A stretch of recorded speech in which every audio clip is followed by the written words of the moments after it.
Ingon ka nindot ang kinabuhi kong mga lagad ko sa Ginoo. Naunsa naman ni ron? Nagka-problema man lagi ko. By the way, higalag suon. Ang Ginoo na isaad sa matag usa kanato. Wala siya magsaad nga kung mahimo kang anak sa Ginoo wala kay problema. Wala siya magsaad nga kung mahimo kang anak sa Ginoo madato na ka. Wala siya magsaad nga kung mahimo kang anak niya dili na ka masakit. Apan ang iyang saad dili kanya biyaan, dili kanya pasagdan. Sa panahon nga na kay problema, saad sa Ginoo nga wa ka maginusara. Sa panahon nga wala kay kwarta, saad sa Ginoo nga providean kaniya sa imong mga pananglanon.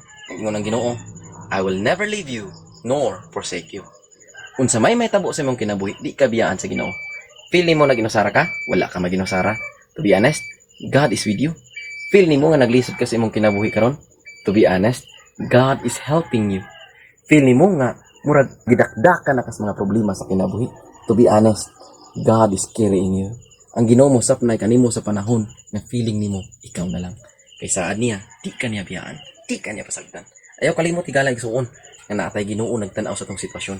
Kung kinaunsa man ang kinabuhi natay Ginoo nga willing anda maminaw sa imong mga kasakit sa kinabuhi.